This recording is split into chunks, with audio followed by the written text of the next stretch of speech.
नमस्कार। पितरों के श्राद्ध से संबंधित वीडियो के हम चौथे भाग में प्रवेश कर रहे हैं। अगर अभी तक आपने पिछली वीडियो के 3 भाग नहीं सुने तो अवश्य सुने। प्रथम भाग में आप लोगों ने सुना कि पितरों का श्राद्ध क्यों करना चाहिए, शास्त्रों के प्रमाणों के आधार पर मैंने आपको बताया।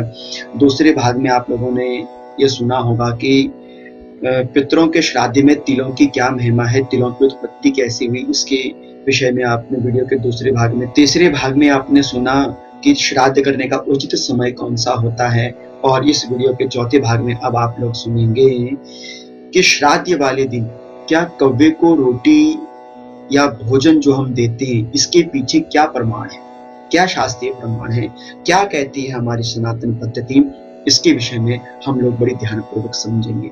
ये विषय मैं आप लोगों के लिए इसलिए लेके आया हूं क्योंकि जब मैंने YouTube के अंदर सर्च करी इस विषय के बारे में जानकारी, तो इतनी झूठी झूठी बातें, ऐसी कपोल कल्पित बातें, ऐसी भ्रमित करने वाली बातें लोगों के बीच में रखी गई जिसका ना सर है ना जिसका पैर है। ऐसी ऐसी बातें लोगों के सामने रख देती हैं जिनका कोई शास्त्र प्रमाण ही नहीं है और हम लोग भी उनकी बातों को सत्य समझ लेते हैं। इसीलिए इस विषय पर मैंने ये वीडियो बनाना जरूरी समझा। बाकी आपकी इच्छा है कि आप झूठी बातों पर विश्वास करते हो या शास्त्र के बातों पर विश्वास करते हो। और मैं आपको जो कुछ बताऊंगा इस कौवे को भोजन क्यों देना चाहिए इसके विषय पर, वो सब कुछ मैं आपको शास्त्रों के प्रमाण पर आधारित बात पर। जो YouTube के अंदर वीडियो बनाई गई है उसमें किसी ने कहा कि कौवे ने अगर रोटी नहीं खाई तो आपका श्राद्ध मान्य नहीं होगा, आपके पितृ प्रसन्न नहीं होंगे, कौवा जरूर खाना चाहिए रोटी को।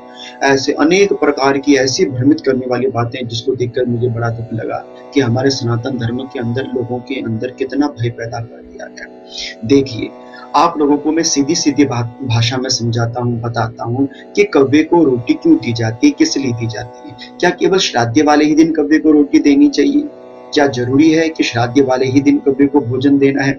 इसके बारे में हमारा शास्त्र क्या कहता है आपको वो सुनना चाहिए। तो देखिए, मैं आपसे कहता हूँ, नंदी पुराण के अंदर लिखा हुआ है कि अपि कीट पतंगानाम शुना चंडाल योनिनाम दत्वा अन्नम लोकमाप्नोति प्रजापत्य शतम समाह। लिखा हुआ है कि जब भी आप अपने घर में भोजन इत्यादि बनावे तो कीट हो गए, पतंग हो गए, कुत्ता, चंडाल। चंडाल किसे कहते हैं? तो चाणक्य नीति में चंडाल के विषय में लिखा हुआ है कि पक्षी नाम काक चंडालः पशुनाम चैव शूकरः। पक्षियों में कौवा चंडाल होता है और पशुओं में कुत्ता चंडाल माना जाता है।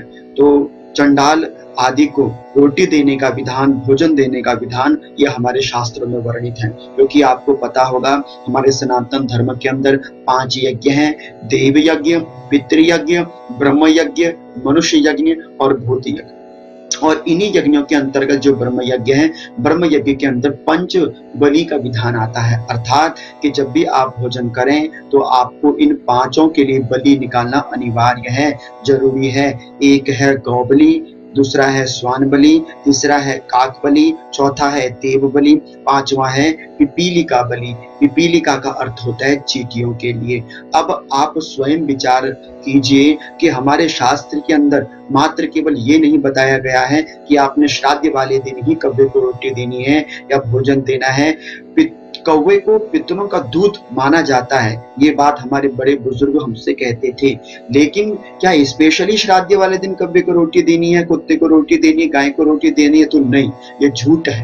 कौवा कोई विशेष ऐसा प्राणी श्राद्ध वाले दिन नहीं है कि आपको स्पेशली उस दिन कौवे को रोटी देनी है। हमारे शास्त्र में 5 बलि नित्य की बताई गई है और नित्य कौवे को, गाय को, देवताओं को, चींटियों को बलि देने का विधान हमारे शास्त्र में है। इसलिए ये बात मन से निकाल दीजिए कि अगर आप श्राद्ध वाले दिन कौवे को रोटी नहीं दोगे या कौवा रोटी नहीं खाएगा तो आपका श्राद्ध सफल नहीं होगा। ये बिल्कुल झूठ है, ये बिल्कुल भ्रम है। शास्त्रों की बातों पर विश्वास कीजिए।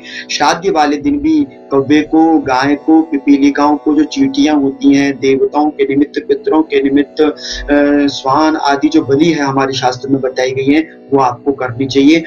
अभी आपके मन में ये भी विचार आ रहा होगा कि क्या केवल इन 5 को ही देना चाहिए, ऐसा क्यों?